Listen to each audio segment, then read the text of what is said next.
ಎಲ್ಲರಿಗೂ ಶ್ರೀರಾಮನವಮಿಯ ಶುಭಾಶಯಗಳು. ಇವತ್ತಿನ ಸ್ಪೆಷಲ್ ಕೋಸಂಬರಿ, ಮಸಾಲ ಮಜ್ಜಿಗೆ ಮತ್ತು ಪಾನಕನ ಮಾಡ್ಕೊಳ್ಳೋಕ್ಕೆ ಕರ್ಬೂಜ ಹಣ್ಣನ್ನ ಕಟ್ ಮಾಡಿಕೊಂಡು ಬೀಜನೆಲ್ಲ ತಕ್ಕೊಂಡು ಸಣ್ಣದಾಗಿ ಹೆಚ್ಚಿ ಮಿಕ್ಸಿ ಜಾರ್ಗೆ ಹಾಕಿ ರುಬ್ಕೊಂಡೆ. ಇನ್ನೊಂದು ಪಾತ್ರೆಯಲ್ಲಿ ಸ್ವಲ್ಪ ನೀರು, ಬೆಲ್ಲನ ಹಾಕಿ ಬೆಲ್ಲ ಕರಗಾದ್ಮೇಲೆ ರುಬ್ಕೊಳ್ಳೋಂಥ ಪೇಸ್ಟು, ಹೆಚ್ಕೊಳ್ಳೋಂಥ ಕರ್ಬೂಜ ಹಣ್ಣು, ಸ್ವಲ್ಪ ಏಲಕ್ಕಿ ಪುಡಿನ ಹಾಕಿ ಮಿಕ್ಸ್ ಮಾಡಿಕೊಂಡ್ರೆ ಪಾನಕ ರೆಡಿ ಆಗುತ್ತೆ. ಕೋಸಂಬರಿನ ಮಾಡೋದಕ್ಕೆ ಕ್ಯಾರೆಟು, ಸೌತೆಕಾಯಿನ ಎತ್ತಿಟ್ಕೊಂಡು ಕ್ಯಾರೆಟ್ನ ತೊಟ್ಟು ಸೌತೆಕಾಯಿನ ಹೆಚ್ಕೊಂಡು ಅದಕ್ಕೆ ನೆನೆಸಿಟ್ಕೊಳ್ಳೋಂಥ ಹೆಸರು ಬೇಳೆನ ಸೇರಿಸಿ ಸ್ವಲ್ಪ ಕೊತ್ತಂಬರಿನ ಹಾಕ್ಕೊಂಡೆ.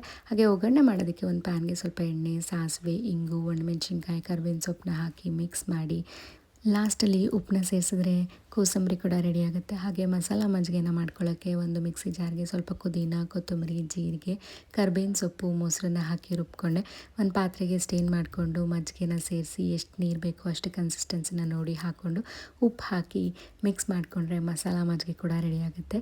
ಇನ್ನೊಮ್ಮೆ ಎಲ್ಲರಿಗೂ ರಾಮನವಮಿಯ ಶುಭಾಶಯಗಳು.